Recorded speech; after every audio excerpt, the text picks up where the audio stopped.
Donc on vous propose ce soir un webinaire sur la présentation du diplôme ingénieur qu'on propose à l'ESB. On va commencer par se présenter. Donc moi je suis Blandine Collin, je suis chargée du recrutement des étudiants à l'école. Bonsoir à tous, Pascal Vino, directeur pédagogique de l'ESB et responsable de la formation ingénieur. Et je suis aussi également enseignant en mécanique à l'ESB.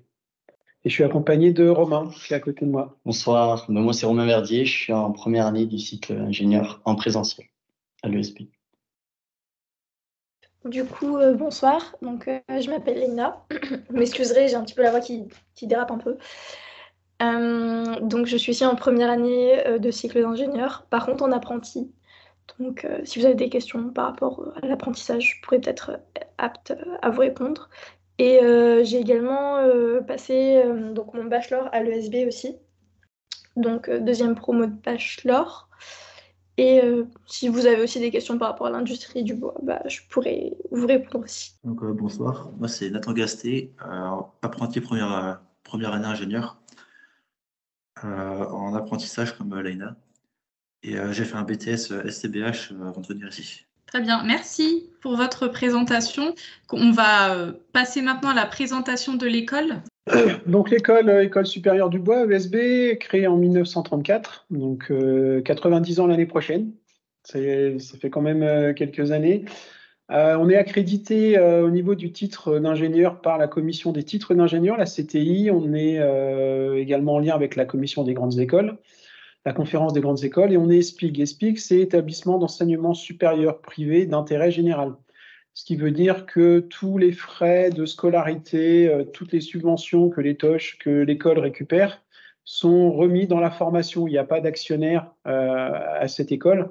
Et donc, on réinvestit tout l'argent dans l'enseignement et la recherche pour pouvoir développer des formations de manière pédagogiquement viable.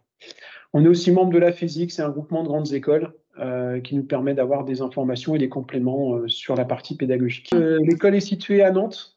On vous présentera juste après les nouveaux sites, mais la formation ingénieur, je le dis maintenant, la formation ingénieur est exclusivement sur le site de Nantes. Voilà.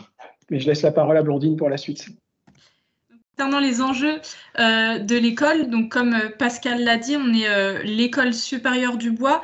L'objectif de l'école, c'est des formations, du coup, c'est de s'adapter au climat en émettant moins de gaz à effet de serre notamment et de réduire notre empreinte carbone. Le but aussi, c'est d'utiliser la ressource végétale, donc avec le bois et les autres matériaux biosourcés. Pour la petite parenthèse, un matériau biosourcé, c'est un matériau qui est issu du végétal et qu'on peut replanter et réutiliser à l'infini. On a le bois, mais on a aussi par exemple la paille ou le chanvre qui sont des matériaux biosourcés. Le but de l'école et de la formation, c'est également d'apporter aux entreprises les connaissances et les savoir-faire dont elles auraient besoin. Donc, c'est aussi pour ça qu'on a environ une trentaine d'étudiants en première année d'ingénieur qui sont notamment en alternance.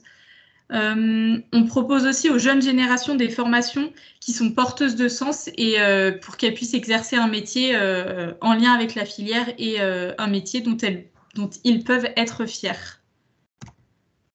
Donc, concernant la vision de l'école, notre vision globale, c'est d'agir pour le climat avec les biosourcés, donc en utilisant les matériaux biosourcés, dont le bois, qui est un matériau biosourcé. Notre mission à l'école, c'est de former des élèves à la décarbonation de l'industrie et de la construction, donc toujours, encore une fois, en utilisant les matériaux biosourcés et le bois, et pour qu'ils en fassent leur projet professionnel et qu'ils travaillent plus tard dans la filière. Concernant les 4 grands domaines, donc à l'école, on forme à 4 grands domaines qui sont la ressource, le commerce, l'industrie et le bâtiment. Concernant la ressource, c'est du coup la ressource forestière. Le but, c'est de valoriser les ressources donc, qui sont nouvelles, mais aussi les anciennes. Donc aussi, ça passe aussi par le recyclage notamment. On a aussi le commerce avec plusieurs formations qui traitent et qui parlent du commerce. Le commerce, c'est bien en amont ou en aval, ça peut être l'import ou l'export. Donc voilà, vendre ou acheter des matériaux dans le respect des équilibres, notamment internationaux. Et voilà pour la partie commerce. Concernant l'industrie et le bâtiment, je vais laisser les étudiants qui ont déjà un bout de parcours effectué dans ce domaine en parler. Alors du coup, pour l'industrie du bois, le principe de l'industrie du bois, c'est la transformation du bois, donc avec première transformation, seconde transformation et troisième transformation. Donc on va passer par premièrement le sciage, puis ensuite la seconde transformation va plus être le fait de créer un produit. Donc dans ces produits qu'on peut avoir, on peut être dans l'immobilier par exemple, et donc créer un meuble, ou bien dans l'agencement, ou bien tout simplement dans tout ce qui peut être en rapport avec la tonnellerie. C'est un milieu aujourd'hui qui a énormément évolué. Je pense qu'on en entend parler ces derniers temps. Vous pouvez aussi, par exemple, je donne un exemple que je n'ai pas vécu, mais tout ce qui peut être un instrument de musique, ça peut être en rapport avec l'industrie, parce qu'on va vraiment passer d'un matériau initial à un produit final. Et donc tout ce processus s'inscrit dans l'industrie. Et donc, me concernant, j'ai déjà effectué donc, un stage et un apprentissage dans ces milieux-là. Donc, un stage dans tout ce qui était plutôt nautique, c'était l'agencement de bateaux. Et une alternance qui était vraiment dans l'agencement et l'ameublement, tout ce qui était bureau. Et dans ces milieux-là, vous allez rencontrer différents du coup, domaines de métier, en passant par les méthodes, les bureaux d'études, tout ce qui va être en rapport avec l'atelier, donc chef de production. Et puis à chaque fois, on va pouvoir découvrir des métiers, des professions qui peuvent être intéressantes et que vous allez pouvoir étudier et développer lors de votre parcours à l'ESB. Pour le bâtiment, c'est un domaine donc, qui est en expansion, où il y a pas mal de voies possibles, que ce soit la production en atelier, la pose sur chantier, le dessin en bureau d'études ou le calcul. Pour ma part, là, je suis en ce moment en alternance exclusivement en calculateur. C'est quoi le métier de calculateur, Nathan? Ça consiste à vérifier si la structure est stable et on va dire, à dimensionner et à proposer des choix techniques pour le bon maintien de la structure dans le temps. Donc, en fonction de tout ce qui est Eurocode et toutes les normes. Moi, j'ai oublié de vous dire ce que j'avais fait auparavant. Donc, j'ai fait aussi un BTS SCBH comme Nathan. SCBH comme Nathan. mais... Système constructif bois et habitat. Donc, c'est orienté dans la construction. Donc, le bâtiment, l'année dernière, ce que j'ai fait, on s'est beaucoup concentré sur le dimensionnement des bâtiments au niveau des sections pour optimiser le bois. Des nouvelles techniques comme l'ossature bois, qui est des techniques différentes où on peut faire la réalisation dans un atelier qu'on va ensuite sur chantier tout assembler et donc gagner un certain temps sur le chantier. Donc voilà l'un des aspects positifs liés le bois dans la construction du bâtiment. Alors donc du coup à l'école on a évidemment beaucoup de moyens. Je vais laisser les étudiants encore une fois en parler. Ils sont je pense plus au fait de ce qui se passe dans les espaces de vie étudiantes notamment. Moi ce que je veux dire, donc je suis donc en présentiel. Donc au niveau de l'espace de vie étudiante, on a une cafétéria dans l'école où entre chaque pause, on vient se rejoindre, discuter. Il y a aussi un baby-foot, un espace pour manger, une petite cuisine. Donc un espace assez convivial. Après, il y a aussi donc d'autres associations, notamment donc le BDE, Bureau des étudiants, la Junior du Bois, qui est une association qui travaille pour des entreprises. Il y a le BDD, Bureau du développement durable, le Bureau des arts. Et d'autres associations comme la nautique et le bureau des sports, entre autres. Alors ça, c'était concernant du coup la vie étudiante et au sein de votre école également, vous avez plusieurs outils à votre disposition, notamment les laboratoires, les ateliers et on a aussi des salles de conception donc, qui sont extrêmement intéressantes quand vous avez des projets en groupe ou même que vous faites intervenir des entreprises pour proposer des solutions à leurs problèmes. Et il faut savoir que tout ce que vous avez à votre disposition, vous pouvez également l'utiliser pour des projets personnels que vous allez faire sur votre temps libre, notamment l'atelier ou les laboratoires, si vous avez envie de mettre au point un produit. Ça peut aussi se faire quand vous êtes en apprentissage, donc créer un lien entre votre entreprise et votre école pour pouvoir peut-être faire, dans mon cas, du coup, ça va être des tests d'effort sur des poutres. Et donc, vous avez vraiment une quantité d'outils à votre disposition. On a aussi une imprimante 3D, ce qui peut intéresser pas mal de personnes. Une découpe laser, je pense qu'il y a pas mal de curieux en général qui sont attirés par tous ces objets. Donc, il faut savoir que vous êtes vraiment très accompagné au sein de votre formation. Et puis, vous êtes complet en termes d'outils. Ce que je pourrais ajouter pour la découpe laser. Donc, j'ai eu une formation dessus où j'ai pu l'utiliser, notamment pour le gala de l'école, la nuit du bois.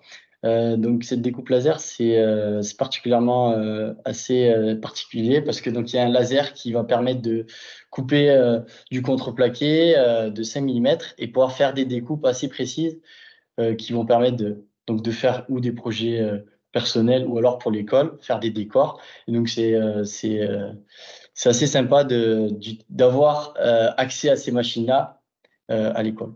L'école, du coup, comme le disait Monsieur Vino tout à l'heure, la formation ingénieur, elle est uniquement à Nantes, mais l'école est ouverte tout en national. On a 4 campus, donc on a un campus à Bordeaux, on a un campus à Lyon et à Versailles. À Bordeaux, Lyon et Versailles, ce sont uniquement des formations bachelor qui y sont dispensées. Mais voilà, on est aussi un campus à rayonnement national. On a 450 étudiants à l'école. Donc, on est une assez petite école en termes d'étudiants. On est grande en taille, mais petite en termes d'étudiants. Donc, on forme des étudiants du Bac+2 à partir du BTS jusqu'au Bac+8 au doctorat, et que ce soit en voie scolaire ou en alternance. Alors, on va rentrer dans le détail de la formation ingénieur. L'objectif, comme vous l'avez entendu tout à l'heure, c'est former des ingénieurs capables de valoriser le bois et les autres matériaux biosourcés. Et si je reviens un peu sur les 4 grands secteurs, c'est valoriser la ressource au départ, essayer de la vendre de la manière la plus environnementalement responsable. Vous avez vu qu'il faut... vous avez peut-être entendu que le bois avait tendance à faire 4 fois le tour de la planète avant d'arriver découpé, assemblé chez vous. Donc, il faut essayer de limiter quand même l'impact environnemental du transport des matières premières, entre autres. On a vu ensuite un peu plus en détail la partie industrielle et la partie construction. Construction bas carbone, ça veut dire limiter l'impact environnemental, limiter la consommation et l'utilisation de CO2 dans un bâtiment, tout au long de sa durée de vie. Donc si on passe sur la partie suivante, les compétences associées sont des compétences de l'ingénieur, assez transversales, maîtriser les connaissances scientifiques et technologiques. Derrière, on va retrouver des éléments comme les sciences fondamentales, on va retrouver la gestion de projet, qu'on retrouve un petit peu après dans la présentation. Intégrer le développement durable, c'est à tous les niveaux, c'est dans toutes les matières, c'est dans tous les secteurs. Conduire les projets, manager des équipes, ce sera le rôle de tous les ingénieurs, c'est déjà le rôle des ingénieurs en poste, mais au bout de 4 à 5 ans, on se retrouve forcément manager, pas forcément le responsable hiérarchique, mais le chef de projet. Et en tant que chef de projet, il faut encadrer des équipes, savoir les emmener là où on veut les emmener. Et puis l'innovation, ça fait partie un peu du process du matériau bois. On a toujours tendance à dire que le matériau bois est un peu arriéré, on ne peut pas de choses... Le bois 4.0, ça n'existe pas. Pour autant, l'utilisation du matériau bois est très importante et on essaye surtout d'utiliser l'ensemble de la ressource. Aujourd'hui, il faut savoir que 50% d'une bille de bois part en déchets connexes, c'est-à-dire plutôt en bois de chauffage, ne serait-ce que par les traits de scie, par les découpes et du bois non utilisable. Alors on pense qu'on pourrait faire mieux aujourd'hui avec des matériaux peut-être moins nobles, mais peut-être qui sont en grande quantité dans la nature. Sur la partie suivante, donc c'est les métiers. Je vais vous parler des sciences du bois, de la forêt et de ce qui est transverse. Les ingénieurs R&D, les ingénieurs bureau d'études, les ingénieurs conception, les ingénieurs méthode, c'est transverse. C'est des métiers que vous retrouverez dans les 4 grands secteurs que sont les sciences du bois, de la forêt, le commerce, le génie industriel, la construction. Si on va chercher un peu plus sur la partie commerciale, on l'a évoqué tout à l'heure, on va retourner tout ce qui est achat-vente, donc approvisionnement, tout tout ce qui est responsable de marché, ingénieur d'exploitation forestière, l'expertise forestière. L'expertise forestière, c'est des métiers un peu particuliers auxquels on forme en lien avec Bordeaux Sciences Agro et le site de Bordeaux qui est rattaché à l'ESB. Sur la partie génie industriel, je pense que Léna peut peut-être présenter des métiers qu'elle connaît bien ou qu'elle a rencontrés en entreprise. Ingénieur qualité, c'est un métier que j'ai pu rencontrer, mais que je n'ai pas vraiment, on va dire, approfondi. J'étais plus dans tout ce qui était bureau d'études et aujourd'hui ingénieur méthode. Donc, tout ce qui est bureau d'études, le principe, c'est d'apporter une solution à un produit que l'on va vendre, alors que tout ce qui va être plutôt en rapport avec l'ingénieur méthode, c'est plutôt ce qui est intra à l'entreprise, ce qui est interne. Donc, vraiment améliorer la production, apporter des solutions pour avoir une production plus fluide, étudier d'ailleurs les lignes de production qu'on va avoir. J'utilise beaucoup le même mot production, mais c'est un mot en fait qui est vraiment phare dans cette spécialisation, dans cette majeure. Tout ce qui est ingénieur R&D, ils vont généralement travailler avec les deux corps de métier, donc études et méthodes. Le but, c'est d'apporter une solution au produit final. Sauf qu'on va tout le temps être en relation avec les méthodes et le bureau d'études pour pouvoir mettre en place un nouveau produit. Donc R&D, c'est la recherche et le développement, au cas où vous n'avez pas compris.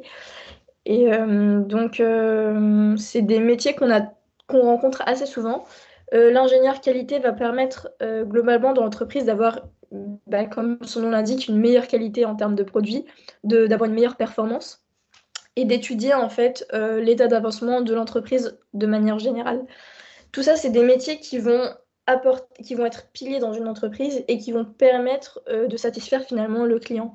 Après, forcément, on va avoir des secteurs commerciaux qui vont nous permettre de vendre le produit, mais le fond de notre produit, c'est vraiment, il va vraiment reposer sur ces piliers-là, donc ingénieur R&D, ingénieur bureau d'études, conception aussi. Enfin, j'ai tendance à dire que c'est la même chose, mais c'est pas vraiment la même chose.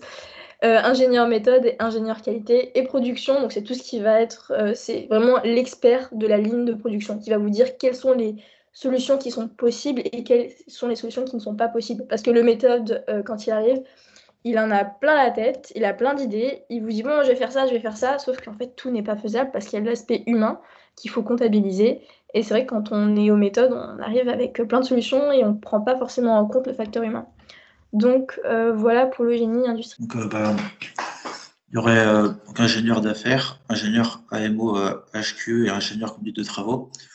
Pour rentrer plus dans le détail, ingénieur d'affaires, ça consiste à être responsable de guider et de suivre des projets pour le compte de l'entreprise, donc au profit du compte du client. Ingénieur conduite de travaux, ça consistait à coordonner les différentes opérations sur plusieurs chantiers de l'entreprise et à contrôler chaque étape du projet en fait. Juste AMO, ça veut dire assistance maîtrise d'ouvrage et HQE, haute qualité environnementale. L'assistance maîtrise d'ouvrage est entre, on va dire, l'architecte, la maîtrise d'ouvrage, architecte maîtrise d'ouvrage et la maîtrise d'œuvre, généralement, qui permet de suivre les travaux et de garantir les travaux. Sur ce transparent, on va passer assez vite. Enfin, sur cette page, on va passer assez vite parce que c'est des secteurs qu'on a déjà évoqués, tous les secteurs d'activité. On a parlé du nautisme, de la tonnellerie, du transport, de l'agencement, de l'ameublement du bâtiment. Quelques-uns supplémentaires, les loisirs, puisque les bois et biosourcés aujourd'hui sont quasiment incontournables, soit par un peu un aspect greenwashing des entreprises, soit aussi par obligation normative ou certificative. Et puis on va retrouver aussi tous les secteurs de l'emballage. Le transport fait aussi partie dans les secteurs d'activité pour lesquels les normes évoluent. Et donc, il faut des matériaux renouvelables très bons d'un point de vue environnemental. Et puis, dans l'audit conseil réglementation dans tous ces secteurs. Alors, ce qu'on vous propose, c'est peut-être montrer les 3 années de formation. Blandine, ouais, on peut tout montrer. Ouais, on va tout montrer. Voilà. Je crois qu'à la fin, voilà. Vous avez ici la présentation des 3 années de formation avec la première ligne, les statuts apprentis, la deuxième, les statuts étudiants pour chacune des années. Je vais laisser les étudiants parler de leur première année puisqu'ils sont en plein dedans. Par contre, je vais vous présenter rapidement l'organisation. Vous voyez en vert, c'est les périodes où on est à l'ESB, donc en enseignement ENS. Et les périodes en gris, donc octobre, décembre, février, avril, c'est les périodes en entreprise pour les apprentis, et pour ces statuts étudiants, c'est des mises en situation. Romain pourra parler typiquement du Speed Défi, et puis Léna et Nathan de leurs expériences en entreprise. Pour finir, juste sur les 3 années, il y a une mobilité à l'international qui est obligatoire. Donc pour ceux qui sont en statut apprenti, on pousse pour qu'elle soit réalisée en fin de première année. Sur la 2e année, on a quasiment la même organisation, comme vous pouvez le voir, période enseignement, période entreprise ou mise en situation, avec un stage ou une période entreprise plus longue. Et enfin, sur la 3e année, il y a 2 mois d'enseignement, 2 mois en entreprise ou mise en situation, 1 mois en enseignement le mois de janvier, et on finit ensuite le dernier semestre de formation, le semestre 10, par 6 mois en stage en entreprise, pour les apprentis comme pour les statuts présentiels. Là, je vous laisse les étudiants parler un peu de ce que vous avez vécu au premier semestre, de septembre à janvier. On peut peut-être parler un peu plus des mises en situation. Peut-être commencer par Romain, qui peut parler du Speed Défi, et puis ensuite les apprentis de ce que vous viviez en entreprise. Alors, pendant le mois d'octobre, j'ai fait donc un Speed Défi. Ce Speed Défi, c'est un archi de l'extérieur qui nous a lancé un défi à réaliser sur un temps de 1 semaine par équipe. Et donc, il a lancé comme défi à nous, première année d'ingénieur, de réaliser un lit suspendu dans l'école, suffisamment solide pour pouvoir passer la nuit à l'école. Et donc, on avait tous des endroits attribués avec des structures différentes, un poteau, d'autres des poutres qui partent à droite à gauche. Et le but, donc, il ne faut pas s'appuyer sur le sol, il faut s'appuyer uniquement sur la structure sans la visser, sans la dégrader, donc que ce soit mobile. Et donc, pendant 1 semaine, avec mon équipe, on a proposé, apporté plusieurs idées, des recherches. Il y avait donc l'archi qui était derrière nous pour aussi nous aider, nous proposer aussi d'autres idées, d'autres solutions. Et ensuite, une fois qu'on avait chacun apporté des idées, on a essayé de faire une petite matrice de décision pour choisir un projet final où on va le réaliser, l'installer. Et à la fin, on a même passé, il y a un de mon groupe qui a passé la nuit à l'école. Il a d'ailleurs bien dormi. Et à la fin, on a fait un petit débrief avec l'archi qui était très content. On avait des résultats totalement différents. C'était une très, très bonne expérience sur cette mise en situation que j'ai menée donc, au mois d'octobre. On a eu la grande surprise de voir leur réalisation et c'était vraiment super. Autant vous dire que assez souvent, le midi, on faisait de la sieste aussi. Donc, franchement, belle réalisation. Alors, me concernant, pour ma première période en entreprise en tant que première année d'ingénieur, donc l'avantage, c'est que j'avais déjà fait 2 ans d'alternance en bachelor. Donc, ça m'a permis de ne pas être trop dépaysée. Donc, la première période que vous allez avoir en entreprise, généralement, quand vous ne connaissez pas l'entreprise, vous allez découvrir cette entreprise. Et d'ailleurs, ce que je conseille en général, c'est de créer votre propre organigramme de l'entreprise pour voir si vous avez bien compris comment est-ce qu'elle s'articule. Moi, j'avais aussi étudié tous les flux parce que du coup, je suis au bureau des méthodes. Et ça m'a permis de mieux comprendre du moins l'organisation de cette entreprise.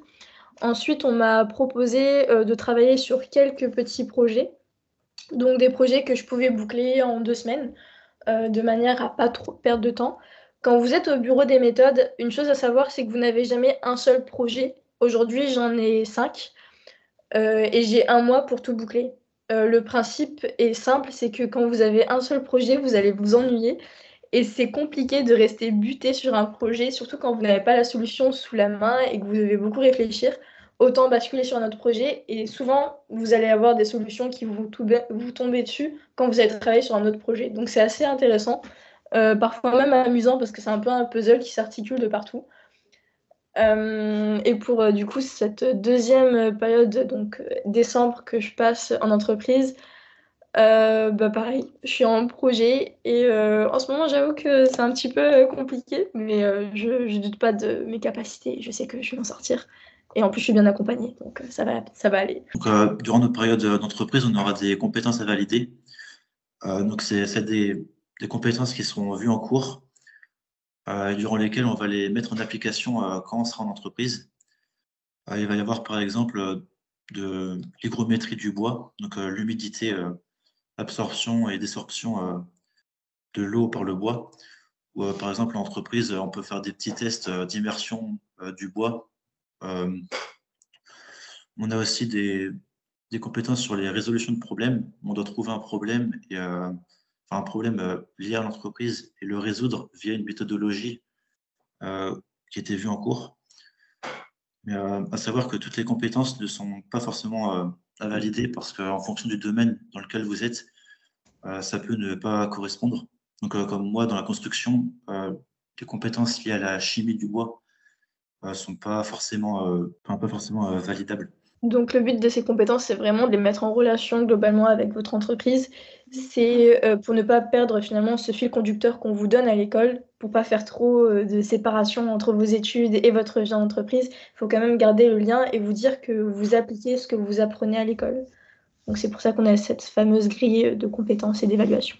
Ouais, je pense que tu peux tout afficher, on ne va pas rentrer dans tous les détails. Globalement, vous pouvez regarder pendant que je vous informe. La première étape, c'est les sciences fondamentales, c'est les bases de l'ingénieur. Donc, on va retrouver les maths, la mécanique, le dessin assisté par ordinateur. Le deuxième point qui est important, c'est les sciences du bois. Et donc, bois et biosourcé. Donc, c'est principalement ce que les élèves ont fait sur ce premier semestre. Je vous laisserai en parler, ce que vous avez fait en TP, juste après. Le troisième point, c'est vraiment tout ce qui touche à l'économie circulaire. Donc, on a une première circularité dans la forêt. C'est qu'un arbre, ça pousse. Généralement, soit on le laisse mourir, soit on le coupe. Si on le coupe, on replante. Et donc, en fait, ça fait une certaine circularité et en même temps, on stocke du carbone. Donc, c'est un point avantageux. Vous avez en bas à gauche la partie ce qui est numérique, donc tout ce qui est instrumentation, programmation statistique, qui est vu plutôt en première année, mais au deuxième semestre. Et puis ensuite, vous avez tout ce qui est sciences humaines et sociales, donc l'ouverture interculturelle, la bureautique, les neurosciences. Il faut penser que cet aspect-là, aujourd'hui, pour les entreprises, est extrêmement important. Pour une entreprise, avoir la tête bien remplie de connaissances, c'est une chose. Avoir un comportement idéal par rapport aux autres personnes dans l'entreprise, c'en est une autre. Et c'est, je dirais pas équivalent, mais en termes d'importance pour une entreprise, c'est extrêmement important. Vous ne pouvez pas ne pas suivre les règles de l'entreprise, les règles tacites et les règles écrites. Et c'est pareil à l'école. Donc c'est un peu ce qui rentre dans les sciences humaines et sociales, c'est se connaître et aussi bien s'intégrer dans le domaine professionnel. Ensuite, écrit en tout petit, c'est tous les cours électifs que vous pourrez suivre durant votre formation. Je ne vais pas tous les lister. Ce qu'on appelle un électif, c'est un cours au choix. Donc, vous pouvez choisir d'approfondir un sujet ou au contraire d'aller découvrir un sujet que vous n'aviez pas abordé. Et puis, sur la partie droite, c'est les six grands domaines qu'on va retrouver dans les spécialisations de dernière année. Vous avez la valorisation de la production forestière, donc ça correspond plutôt à la ressource. Production et procédés, ça correspond plutôt au génie industriel. International Timber Trade, c'est le commerce international du bois. Donc là, on est dans le commerce négoce. Et puis le quatrième, c'est la construction bois qu'on peut décomposer en bureau d'études ou conduite de chantier, comme ça a été évoqué précédemment. Et puis l'innovation est de plus en plus transverse à tous ces secteurs et la recherche, c'est actuellement un secteur transverse qui peut être abordé à différents niveaux. Mais si on vient sur les sciences du bois et des fibres naturelles, ce qu'on a abordé au premier semestre en priorité, je pense que là, on peut avoir des témoignages intéressants de ce qui s'est vu en laboratoire et en cours. Donc, en sciences du bois, on a pas mal étudié les essences du bois, donc sur les résineux, les feuillus, comment était constituée la composition chimique et physique du bois, donc du point de vue microscopique jusqu'au point de vue macroscopique. Donc on a une xylothèque. Une xylothèque, c'est comme un dictionnaire avec toutes les essences du bois, si je dis pas de bêtises.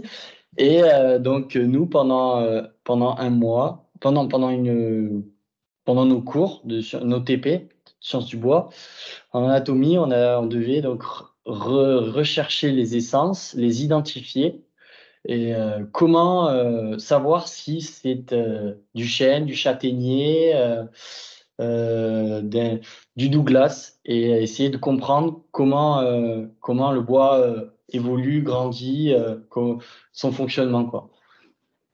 Donc ça, c'est l'un des thèmes qu'on a étudié sur la science du bois. Après, il y en a d'autres.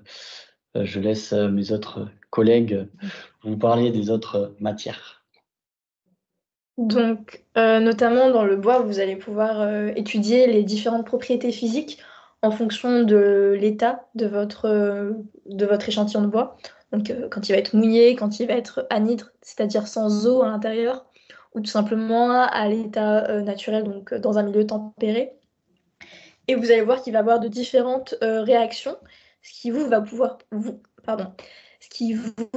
permettre de définir des règles, des lois en fait, qui sont en rapport avec la structure chimique du bois. Vous allez également en laboratoire pouvoir approfondir finalement la structure et la composition chimique de votre bois. Donc, par exemple, savoir combien de pourcentage de telle molécule vous allez avoir, comment est-ce que ça se répartit, si on retire par exemple la lignine de votre bois, comment est-ce qu'il va réagir. La lignine est un matériau qui compose le bois. Et c'est vraiment tout ce qui va être plus en rapport avec la R&D finalement à terme.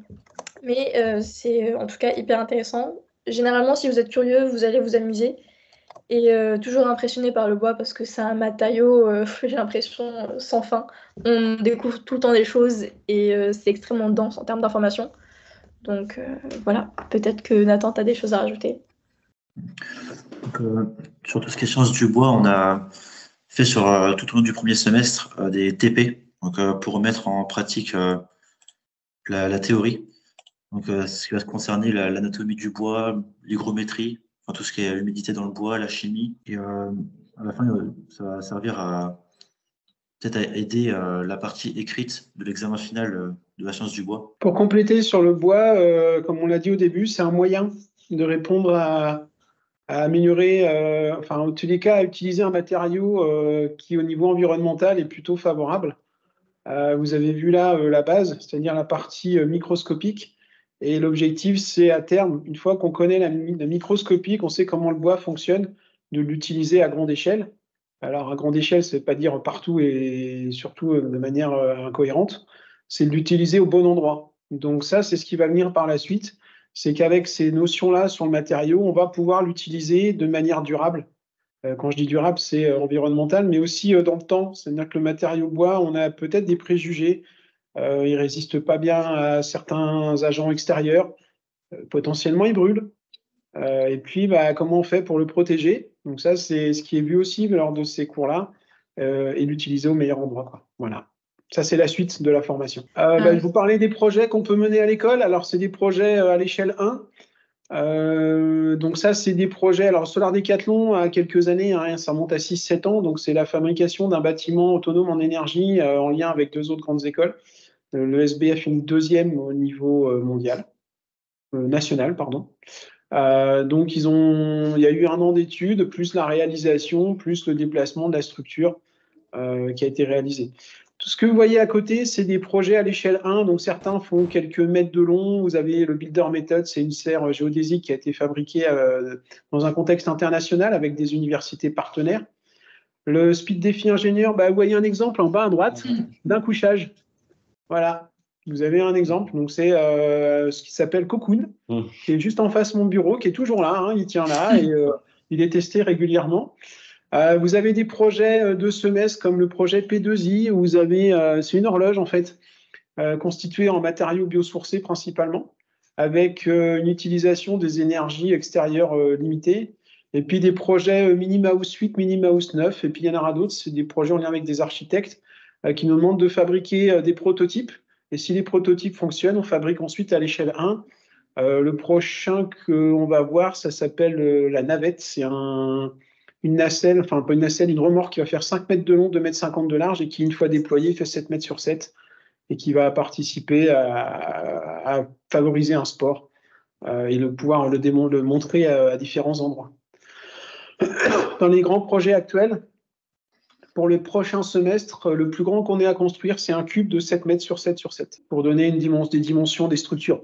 La structure Ufolia, elle fait 5 mètres sur 4. 5 mètres de diamètre et 4 mètres de haut, pour vous donner des ordres de grandeur. Vous parlez de l'international. Donc, pour rappel, si vous êtes en statut apprenti, il y a 9 semaines obligatoires durant la formation et 17 semaines pour les statuts étudiants. La commission des titres ingénieurs l'impose. Pour pouvoir réaliser ces semaines à l'international, plusieurs possibilités. La première, c'est partir en stage dans une entreprise à l'international. Sur 9 semaines, c'est faisable. Pour les apprentis, sur 17 semaines pour les étudiants, c'est généralement 2 stages qui sont à des périodes différentes. Ce qu'on conseille de plus en plus, c'est de partir sur un semestre académique chez un de nos partenaires. Donc, on a 35 établissements partenaires quasiment dans tout le monde, à part l'Australie et la Nouvelle-Zélande. Et puis, on a des doubles diplômes possibles avec le Brésil, le Chili, la Suisse, le Québec. Et la Russie, c'est plus d'actualité. Et on a environ 15% d'étudiants internationaux dans nos promotions qui viennent pour obtenir le diplôme ingénieur de l'ESB. Pour les troisième années, alors quand vous serez en troisième année, vous pourrez choisir de suivre une option qui est en dehors de l'ESB, donc soit l'ESTP, l'option bâtiment architecture, plutôt génie civil, un cursus forestier, plutôt AgroParisTech à Nancy. Et puis on a ensuite des doubles diplômes, alors il faudra compter 1 an à 3 ans de plus au niveau de la formation. Un double diplôme avec Audencia, école de commerce, sur un Master of Science Management Engineering. On parlait tout à l'heure de l'ingénieur agroforesterie, donc en faisant 4 ans, en 3 ans, enfin 2 ans à l'ESB, puis 2 ans à BSA, on obtient les 2 diplômes, donc agroforesterie et l'ESB. Et puis avec l'école d'architecture de Bordeaux, là cette fois-ci, c'est plutôt en 5 ans, donc qui permet d'avoir le double diplôme ingénieur architecte ou architecte ingénieur. Et puis à l'international, on a les 4 doubles diplômes proposés, qui sont le Brésil, le Chili, le Québec, donc l'Université Laval, qui est plutôt orientée recherche. Tu dois pouvoir les afficher, je pense, Blandine. Hop.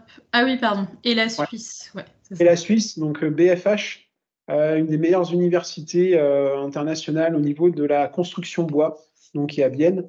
Voilà. Celui avec la Russie est en stand-by actuellement pour les raisons qu'on connaît. Donc concernant les insertions, les chiffres, nous à l'ESB sont plutôt dans la moyenne haute. On a 91,5% qui sont en CDI à la sortie de leur diplôme, donc près de 90% qui ont trouvé leurs emplois en moins de 2 mois, donc à la sortie du diplôme. On a un petit peu moins de 8% des étudiants qui ont un emploi basé à l'international. Et on en parlait tout à l'heure, mais c'est vrai que notre plus grand vivier, je ne sais pas s'il y a un autre, non, notre plus grand vivier les étudiants sortant de l'ESB continuent pas mal dans la construction, mais comme le disait Leïna tout à l'heure, on a évidemment beaucoup d'autres domaines d'activité également. Il n'y a pas que la construction dans le bois on ne forme pas des étudiants que à ça. Et donc voilà, et avec un salaire moyen à environ 33 000 euros, hors prime et hors autres avantages que peut offrir l'entreprise. Voilà pour toute la formation et le diplôme d'ingénieur en règle générale. Concernant les admissions, maintenant, pour les candidats issus de classes préparatoires, donc il y a des écrits au concours commun, donc de la banque E3A Polytech et les autres banques. Vous avez jusqu'au, il me semble que c'est fin janvier, pour déposer vos vœux d'école. Les oraux ensuite se passent à l'ESB au mois de juin 2024, donc c'est souvent dans les 2 dernières quinzaines de juin, donc du 15 au 30 juin généralement. Ça se passe sur une demi-journée. Pour les candidats autres que issus d'une classe préparatoire, donc d'un BTS, d'un BUT, d'un bachelor, d'une licence professionnelle également, les candidatures se font en ligne sur notre site internet. Je vais vous mettre le lien dans la conversation juste après si vous voulez. Et les candidatures sont ouvertes jusqu'au 15 mars 2024. Et les épreuves écrites et orales se déroulent en avril. Donc là, ça se passe sur une journée tout entière. Parce que l'après-midi, il y a un test en sciences et en maths qui est proposé à ces candidats-là. Pour les candidats qui sont titulaires d'une L2 ou d'une L3 à l'université, c'est un concours passe ingénieur. Donc, en fait, c'est les écrits du concours commun. Et ensuite, il y a des oraux du concours. Je n'ai pas les dates là. l'année dernière, il me semble pas qu'on ait eu de cas de candidats qui venaient d'une L2 ou d'une L3 à l'université. Et pour les candidats qui viennent de l'international, les candidatures sont en ligne, sont ouvertes et en ligne jusqu'au 30 mai. Et les entretiens se font en visio ou exceptionnellement pour quelques pays. On peut mettre en place, notamment au Gabon. On a un partenariat avec l'Institut français au Gabon et il y a possibilité de faire les épreuves écrites à l'Institut français à Libreville au Gabon. Voilà pour toutes ces dates et périodes d'admission de concours. Par rapport à la promotion, on a une jauge d'environ 100 étudiants, avec des étudiants, 70% du coup d'étudiants en présentiel en comptant les internationaux. Et on a une trentaine de places pour les étudiants en apprentissage. Voilà pour ça. Par rapport au coût de la formation, donc on est une école privée, donc comme le disait Monsieur Vino tout à l'heure, d'intérêt général, donc ESPIG. La formation coûte 9 950 € par an pour le statut étudiant. Les étudiants qui sont sous statut apprenti ne payent pas la formation, c'est payé par l'entreprise et en plus, ils sont rémunérés un certain pourcentage du SMIC selon les lois en vigueur. L'ESB est habilité à recevoir les bourses du Crous pour le diplôme ingénieur. Voilà, vous pouvez faire une simulation sur le site du Crous et demander ensuite les bourses. On a aussi un fonds de dotation à l'école qui s'appelle Easier Studies. Il y a un dossier de candidature qui peut être fait. Et c'est une bourse qui offre 2 000 € par an de formation aux étudiants. Et voilà, ça peut les aider à financer notamment les trajets s'ils sont en entreprise, s'ils font beaucoup de trajets. Et puis voilà, s'ils ont éventuellement, ça arrive aussi 2 appartements, un pour l'école à Nantes et un autre logement en entreprise, ça peut les aider sur ce point-là. Voilà, on a mis l'adresse de contact en bas, je vais vous la rajouter dans la partie commentaire en plus si vous le souhaitez. Et voilà pour cette partie admission. Est-ce que parmi les personnes qui sont présentes dans le live ce soir, est-ce que vous avez des questions par rapport à cette formation, par rapport aux admissions, par rapport à quoi que ce soit? Oui, une personne lève la main, je vous en prie. Depuis que je vous entends parler, on parle de valoriser le bois et les matériaux biosourcés. À l'ESB, en dehors du bois, quel autre matériau biosourcé est étudié en fait? Alors, le matériau base, c'est quand même le matériau bois. Tous les autres biosourcés sont abordés. Alors, quand je dis tous, ils sont abordés sous forme de conférences. On commence par le matériau bois parce qu'on retrouve les mêmes problèmes d'hygrométrie, de champignons et autres rattachés aux autres biosourcés. Et on travaille de plus en plus avec la paille, notamment. Parce que le secteur de la construction devra évoluer pour limiter son impact carbone à la surface, par rapport aux surfaces habitables. Et si on peut modifier les grands matériaux de structure avec du matériau bois, les isolants, par exemple, alors on peut faire du bois comprimé, mais il y a beaucoup d'autres isolants naturels. La ouate de cellulose qui commence à être répandue. Je vous parlais de la paille, on peut aussi projeter d'autres matériaux biosourcés qui sont abordés. Il faut séparer les matériaux de structure des matériaux isolants. Et donc ça, c'est vu c'est vu un petit peu en première année, mais après, dans les années de spécialisation, on l'aborde principalement dans le domaine de la construction. Tout ce qui est chanvre et lin, c'est des matériaux qui sont peu utilisés seuls. On parle beaucoup de béton de chanvre, mais on ne va pas forcément, nous, vers le génie civil. D'accord, c'est compris. Merci beaucoup. Bon, une autre question.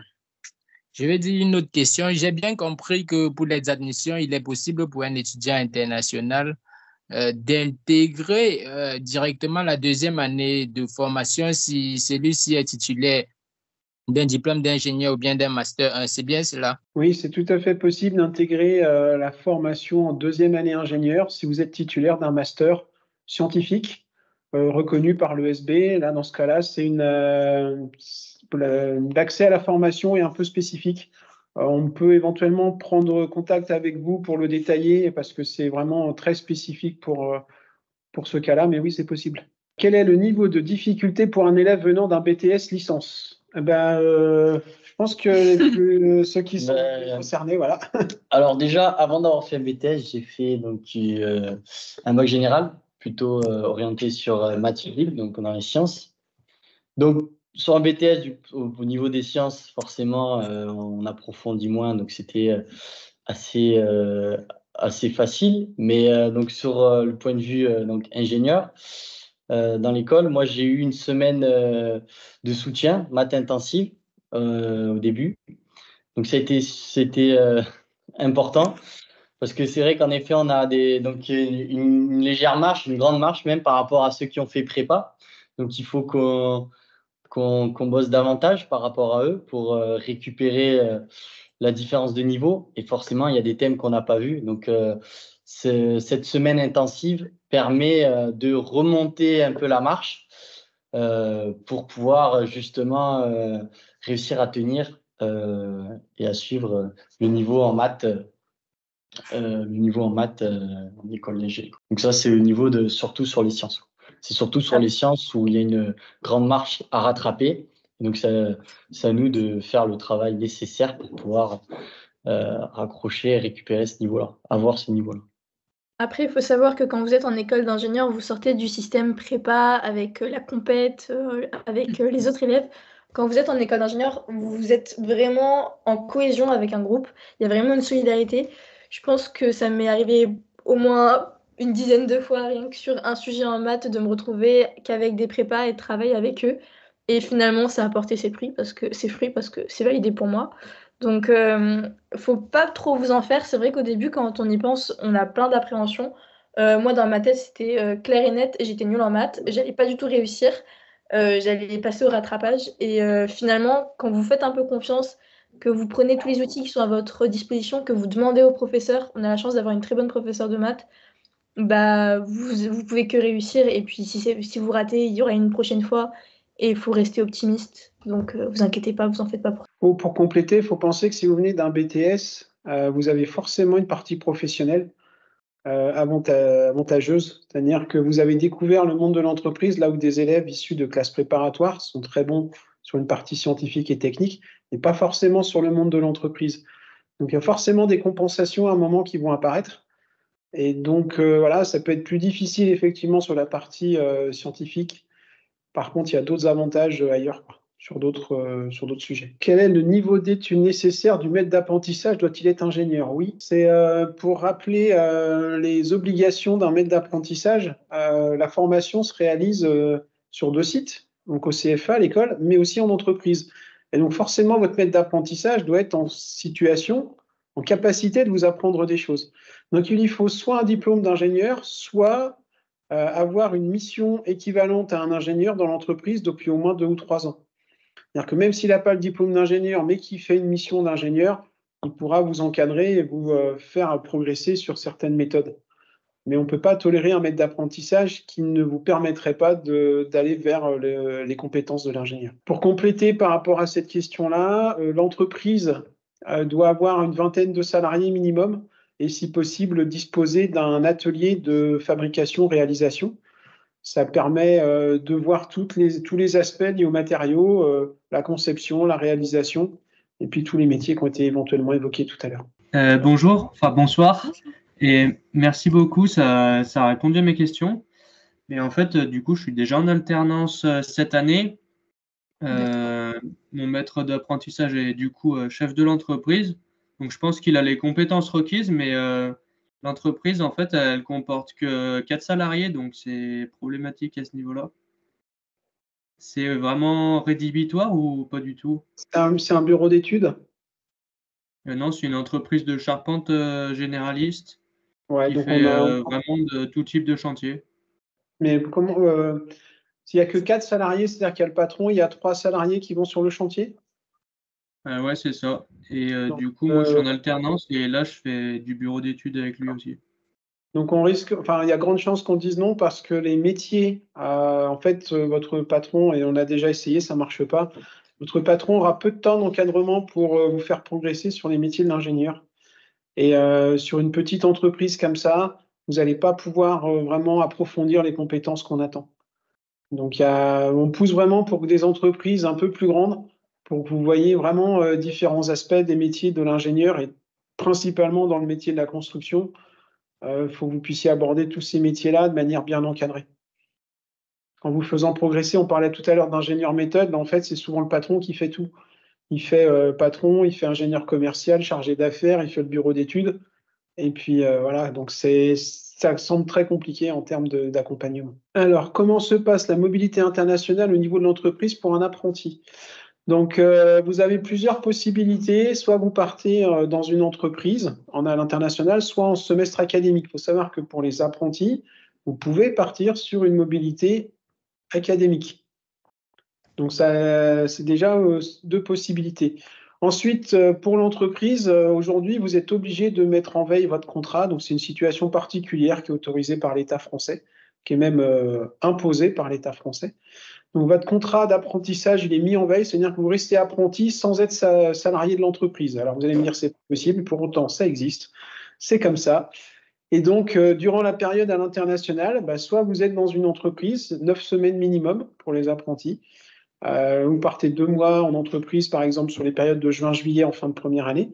Soit vous choisissez, en accord avec l'entreprise, de partir sur une mobilité académique, auquel cas vous partez généralement pour 3 à 5 mois. Il y a toutes les conventions, tous les accords existent dans ce cadre-là. Et ce n'est pas possible de commencer sa première année en formation initiale et la suite en apprentissage, en tous les cas pas aujourd'hui.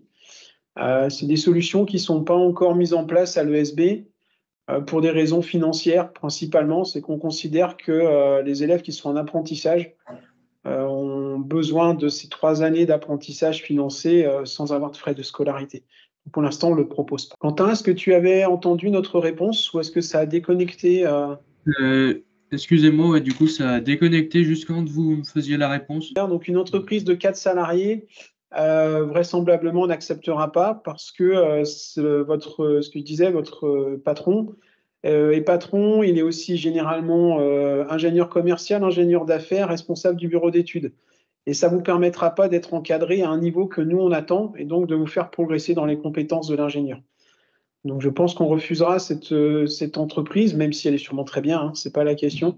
Mais on pousse vraiment pour des nombres de salariés avec des activités variées et des personnes différentes à différents postes pour que vous puissiez aussi voir comment ça fonctionne dans les entreprises de taille intermédiaire et plus grande. Ok, merci beaucoup pour votre réponse.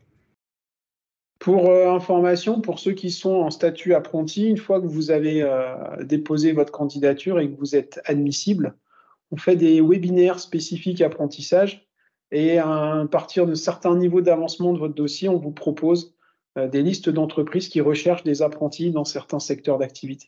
J'aimerais savoir si l'École supérieure du bois possède des dispositifs qui permettent de faciliter